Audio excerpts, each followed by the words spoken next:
Hello बच्चा party, कैसे हैं आप लोग। मेरा नाम है आकाश अग्रवाल और मैं आपको आज एक बहुत अच्छी चीज स्टार्ट करने वाला हूँ। क्लास 11 का मैथ्स।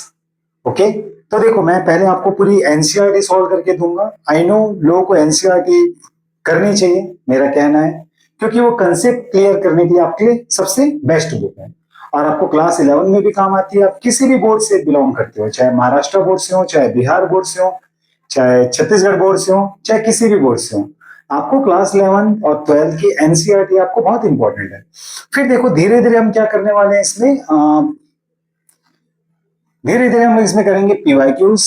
ओके, जो अच्छे स्टैंडर्ड की बुक से होंगे और आपको मैं कम से कम 5 to 6 ईयर के अप्रोक्स लास्ट पीवाईक्यूज जेडब्ल्यू के करवाऊंगा। ओके, तो आपको मैं उसमें कंसेप्ट भी बताता जाऊंगा साथ में। तो फिलहाल हम लोग एनसीईआरटी इसमें कवर करेंगे एंड इसके आगे हम लोग लेवल धीरे धीरे बढ़ाते जाएंगे। ओके, तो हमारे पास क्या रहेगा बेटा, क्लास 11 एनसीईआरटी मैथ्स। ठीक है, तो देखो हमारे पास क्या होता है, इसमें से लाइन से सारे चैप्टर्स के नाम मैं आपको बताते जाता हूँ। ओके, तो देखो इसमें चैप्टर 1, कौन सा है चैप्टर 1, देखते हैं यहाँ से, सेट्स। देखो इसमें सारे जो 11 का जो मैथ्स है ना, वो कंसेप्ट आपका बहुत अच्छे से क्लियर होना चाहिए। समझ में आ रहा है मैं क्या बोल रहा हूँ। क्लास 11 का मैथ्स आपके लिए बहुत इंपॉर्टेंट पार्ट है। जब तक कि आप क्लास 11 का मैथ्स नहीं पढ़ते हैं, देखो जस्ट लाइक दिस, जैसे आप एक मूवी देखते हैं, जैसे आपने देखी धुरंधर 1, तभी आपको धुरंधर 2 समझ में आएगी। उसी टाइप का आपके पास क्या है बेटा, यहाँ पर से क्लास 11 का स्टेप वाइज आपका मैथ सारे चैप्टर एक दूसरे से कनेक्टेड। बात समझ में आ रही है, सारे चैप्टर एक दूसरे से कनेक्टेड हैं और जब तक आप पूरे चैप्टर स्टेप वाइज नहीं करेंगे, आपको कंसेप्ट क्लियर नहीं होगा। बात समझ में आ रही है क्या बोल रहा हूं। तो हम लोग लाइन से देखते आते हैं। एक मैं आपको प्रीव्यू टाइप का समझ लो, एक समरी टाइप का मैं आपको बता रहा हूँ कि कौन कौन से टॉपिक आप पढ़ने वाले हैं। ओके, स्टार्टिंग कौन कौन से चैप्टर आपके पास आने वाले हैं।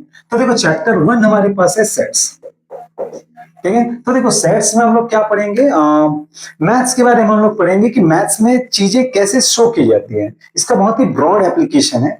ओके, इसके बाद देखिए चैप्टर 2 आपके पास आएगा, यहाँ पर से चैप्टर 2। ओके, चैप्टर 2 देखिए हमारे पास क्या, relation and function. Relation and function, समझ में आया। देखो सेट्स का जो काम है ना, रिलेशन एंड फंक्शन में बहुत ज्यादा है। देखो ये चैप्टर भी आपके पास एक बहुत ही इंपॉर्टेंट पार्ट में आता है मैथ्स के लिए। देखा नहीं, समझ में आ गई बेटा। ठीक है, रिलेशन एंड फंक्शन में हम लोग पढ़ेंगे जो पूरे मैथ्स का जो आपको 11th में पूरा मैथ्स जो आएगा जेडब्ल्यू लेवल तक, एडवांस लेवल तक, इसके कंसेप्ट कुछ ना कुछ उसमें काम आने वाले हैं। समझ में आया इतना। ओके, एंड देखिए चैप्टर 3, हमारे पास चैप्टर 3 आ जाएगा यहाँ पर से, trigonometrical function. Trigonometric function, trigonometric function. Okay, अब देखो ट्रिग्नोमेट्रिकल फंक्शन में क्या आएगा, आपने इसमें 10th में थोड़ा सा इंट्रोडक्शन इसके बारे में पढ़ा है। जब आपको फंक्शन वर्ड आ रहा है ना, तो इसी से रिलेटेड आपके यहाँ पर आ जाएगा। और ट्रिग्नोमेट्री जो अपने 10th में पढ़ा है, उसको थोड़ा ज्यादा लेवल पे इसको लाया जाएगा। अपने 10th में बहुत ही नॉमिनल पढ़ा हुआ है, इससे बहुत ही अच्छे लेवल पे आपका आएगा। इतनी कहानी समझ में आ गई। ओके, एंड देखिए इसके बाद तुम्हारे पास आएगा chapter 4, complex number and quadratic equation. Chapter 4 हमारे पास आ जाएगा, complex number and quadratic equation. Complex number and quadratic equation. Okay, तो देखो यहां पर हमारे पास चैप्टर का क्या रहेगा बेटा, complex number and quadratic equation. तो देखो कॉम्प्लेक्स नंबर जो रहेगा ना, एक आपके लिए नया आएगा। जैसे आपने लास्ट टाइम क्वाड्रेटिक इक्वेशन पढ़ा होगा, उसका थोड़ा आगे का पार्ट ये क्वाड्रेटिक इक्वेशन है ना। ठीक है, ये भी अच्छे खासे लेवल पर रहेगा। हम लोग पहले एनसीईआरटी कवर करेंगे, फिर हाई लेवल पे धीरे से जाएंगे। इतनी कहानी समझ में आ गई। फिर हमारे पास आ जाएगा चैप्टर 5। चैप्टर 5 देखिए हमारे पास आ जाएगा यहाँ पर से, लीनियर इनइक्वालिटी। लीनियर इनइक्वालिटी, इतनी कहानी समझ में आ गई। ठीक है। देखो लिनियर इनइक्वलिटी में क्या रहेगा आपके पास, जैसे आपने इक्वेशन पढ़ा हुआ है ना 2x+3, तो इसमें इनइक्वेशन आ जाएगा। ठीक है, इतनी कहानी समझ में आ गई। ओके, अब देखिए इसके बाद आएगा आपके पास चैप्टर 6, ये आएगा permutation and combination. Permutation and combination. देख भाई बच्चा पार्टी बहुत ही सिंपल वे में चलने का, ठीक है, ज्यादा हेडेक नहीं पालने का। आप ये सोचेंगे ना कि लास्ट में मैं पढ़ूंगा, वैसा नहीं। रेगुलर एक कंसिस्टेंट तरीके से इसको पढ़ते जाओ, मैं गारंटी दे रहा हूं कि आपके नंबर आ जाएंगे, चाहे स्कूल एग्जाम क्यों ना हो, चाहे आपका हाई लेवल एग्जाम क्यों ना हो। ठीक है, समझ में आ गई। तो परम्यूटेशन एंड कॉम्बिनेशन, पीएनसी भी बोला जाता है इसको शॉर्ट में, बड़ा ही मजेदार है। अरेंजमेंट कॉम्बिनेशन ये सब ढूंढा जाता है इसमें। ठीक है, इसके बाद देखिए हमारे पास चैप्टर 7 आएगा, इसका नाम है आपके पास binomial theorem. Binomial theorem. Okay, तो बाइनोमियल थ्योरम हम पढ़ेंगे यहां पर से।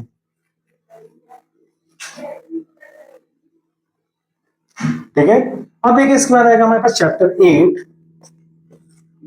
तो देखो चैप्टर 8 हमारे पास रहेगा यहां से बाइनोमियल थ्योरम के बाद यहां पर आ जाएगा sequence and series. Sequence and series, नहीं समझ में आ गई। सीक्वेंस एंड सीरीज में आप वही एपी जीपी एचपी जो आपने एपी पढ़ा ना 10th में, उसके भाई बंधु भी आ जाएंगे आगे के। ठीक है, उसी टाइप की कुछ चीजें वही आपका आने वाला है। ओके, देखिए चैप्टर 9। चैप्टर 9 देखिए हमारे पास आ जाएगा ऐसे सीक्वेंस एंड सीरीज के बाद स्ट्रेट लाइन। स्ट्रेट लाइन, समझ में आ गई। ठीक है, स्ट्रेट लाइन में आप वही पढ़ेंगे डिस्टेंस फॉर्मूला, और इसमें कुछ एडवांस तरीका जो आपने कोऑर्डिनेट ज्योमेट्री पढ़ा हुआ है ना 10th क्लास में, एक चैप्टर का नाम था। ठीक है, उसी टाइप का उसका थोड़ा एडवांस तरीका, और उसको भी इंक्लूड करता हुआ ये चलेगा। ठीक है, फिर चैप्टर का देखिए ओवरव्यू इसलिए जरूरी है कि आपको पता होना चाहिए कि आप पढ़ने क्या वाले हैं। अब मैं गारंटी दे रहा हूं बेटा, ये सारे चैप्टर एक दूसरे से कनेक्टेड है। ठीक है, थोड़ी जगह खत्म हो गई, हमारे पास टोटल 14 चैप्टर हैं जिसको हम लोग पढ़ने वाले हैं।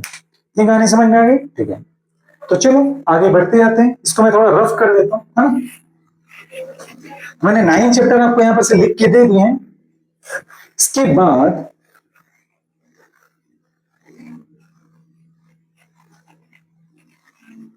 ओके, अब देखो इसके बाद हम लोग पढ़ने वाले यहां से चैप्टर 10 में आ जाएगा आपके पास कोनिक सेक्शन। चैप्टर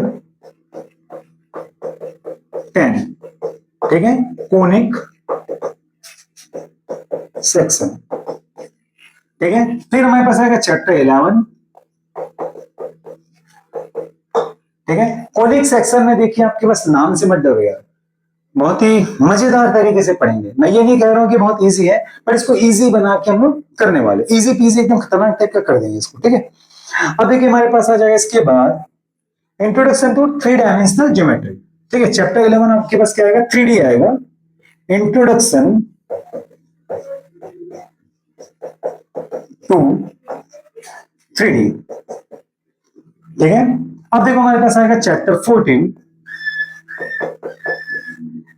सॉरी 12 यार, आएगा 14, 11 में 12 आता है ना, क्या टेंशन पालने का। यहाँ पर लिखे यार, है ना, लैपटॉप में बुक ओपन है, इसी कारण मैंने इसको ऐसा देख रहा हूं। Limits and derivative. डेरिवेटिव, देखो ये बहुत ही इंपॉर्टेंट चैप्टर है, जिसको हम लोग क्या बोलते हैं, कैलकुलस भी वर्ड इस्तेमाल किया जाता है। कैलकुलस एक बहुत ही बड़ा पार्ट है आपका 12th का, ध्यान रखना। जब तक आपके बेसिक कंसेप्ट क्लियर नहीं, आप हायर लेवल क्वेश्चन बना नहीं सकते हैं, थोड़ी प्रॉब्लम होती है ना। तो इसको पढ़ने में कोई बुराई नहीं है, बहुत ही अच्छा चैप्टर है, बहुत ही जबरदस्त और बहुत ही इंपॉर्टेंट चैप्टर है। फिर हमारे पास आ जाएगा चैप्टर 13। ठीक है, ये है स्टैटिस्टिक्स। स्टैटिस्टिक्स, ठीक है, स्टैटिस्टिक्स जैसे आपने 8th क्लास से पढ़ते आ रहे हैं, बचपन से आप पढ़ते आ रहे हैं एक्चुअली, है ना, डेटा हैंडलिंग टाइप का चैप्टर, वही है, उसका अपडेटेड वर्जन है, थोड़ा अच्छा क्वेश्चन यहाँ पर आ जाएगा। फिर देखिए हमारे पास आ जाएगा चैप्टर 14, जो कि लास्ट चैप्टर होगा हमारे क्लास 11 के जर्नी का, ठीक है। इसका नाम क्या है हमारे पास, प्रोबेबिलिटी, प्रोबेबिलिटी, ठीक है। बहुत ही मजेदार चैप्टर है। इसमें देखिए, अब मैंने आपको 14 चैप्टर पूरे के पूरे चैप्टर लाइन से दिखा दिए, आपको लिख के दे दिए। अब देखिए, आपको ये चीजें जो है लाइन से पढ़नी है। सारे चैप्टर बहुत ही लाइन से कनेक्टेड है एक दूसरे से, और बहुत ही मजेदार तरीके से हम लोग पढ़ने वाले हैं। तो भाई, तो ये है ओवरव्यू आपका पूरे चैप्टर्स का, क्लास 11 का। तो आपको ये पढ़ना है और अच्छे से चलते आएंगे, ठीक है। तो मैं आपको चैप्टर 1 से चालू करने वाला हूं, सेट्स से।